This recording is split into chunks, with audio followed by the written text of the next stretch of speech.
Olá, turmas, de volta. Vamos então continuar o nosso estudo aqui de controle de constitucionalidade.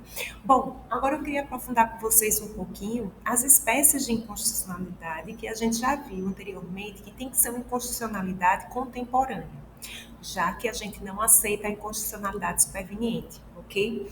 Além disso, é importante que a gente conceitue, de acordo com a doutrina, óbvio, porque isso aqui é parte doutrinária, as espécies de inconstitucionalidade. Então, eu queria trabalhar com vocês aqui, a partir desse ponto do slide, que a inconstitucionalidade ela pode ser dois tipos, ela pode ser por ação ou por omissão.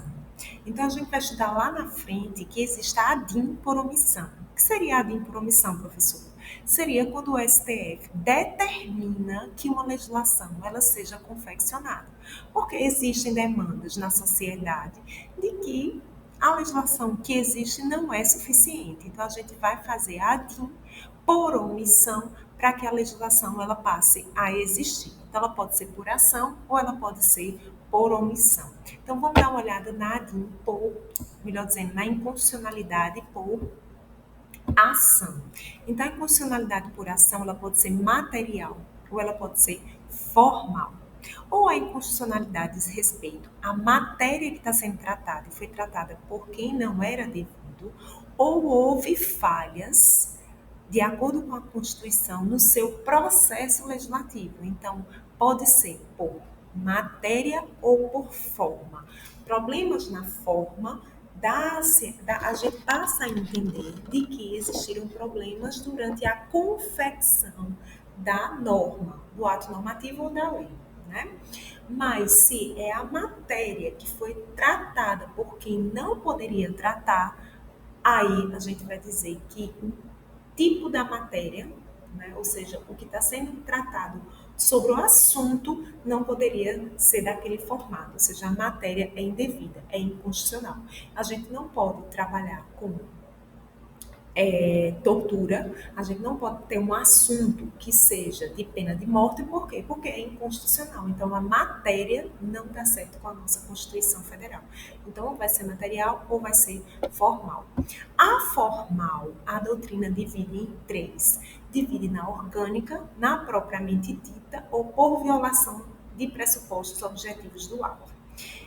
Forma orgânica, professora, seria o conteúdo que não poderia ter sido tratado daquele formato, ou seja, eu não posso tratar de assuntos de relevância e urgência por emenda, isso teria que ser por medida provisória.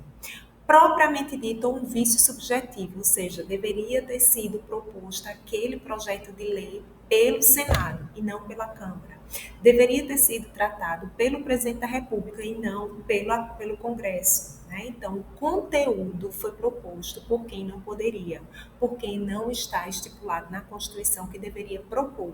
Medida provisória, a gente sabe que vai ficar a cargo do Poder Executivo, então não pode ser utilizado pelo Poder Legislativo, logo teria uma inconstitucionalidade formal propriamente dita.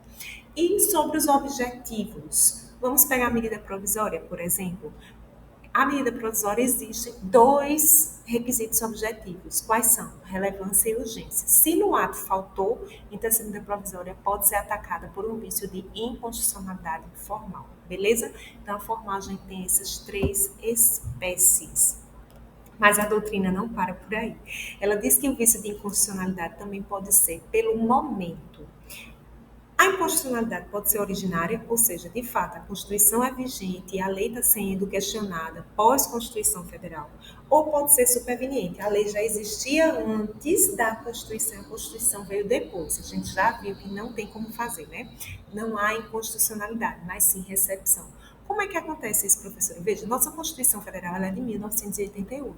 O que aconteceu antes de 1988 podia estar totalmente de acordo com a Constituição anterior. Quando vem a de 88, a Constituição Cidadã, muito mais garantista, algumas legislações antigas não foram recepcionadas. Então, a palavra é recepcionada. Isso eu já venho trabalhando com vocês em outros momentos, ok? Mas a gente não termina por aí. Quanto à relação de dependência antecedente, ou seja, a lei está sendo questionada antes de qualquer outra coisa que venha a ser derivada dela, ou por arrastamento. Ou seja, se eu tenho um assunto que foi declarada a inconstitucionalidade daquela lei, que esse assunto depende dela, então vai ser por arrastamento, né? Então, se eu digo que é inconstitucional algum uso de medicação, por quê? Porque foi dita inconstitucional de acordo com a nossa Constituição Federal.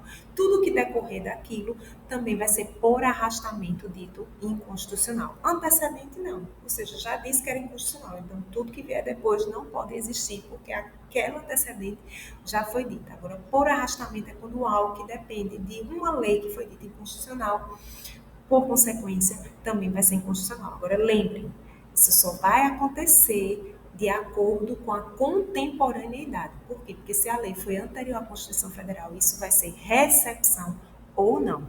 Beleza? E para a gente terminar esse vídeo, eu queria trabalhar com vocês só o iniciozinho, né? Porque eu já tenho que concluir por conta do tempo, do prazo do tempo, o controle difuso. Então, vamos começar com bastante calma, né? Com bastante cautela, o estudo do controle difuso, que é o controle concentrado, que vai iniciar lá com o juiz de primeiro grau, ou com qualquer outro, né? Que não seja direto no Supremo Tribunal Federal. Então, a gente vai fazer essa análise a partir de agora. E aguardo vocês no próximo vídeo. Até mais!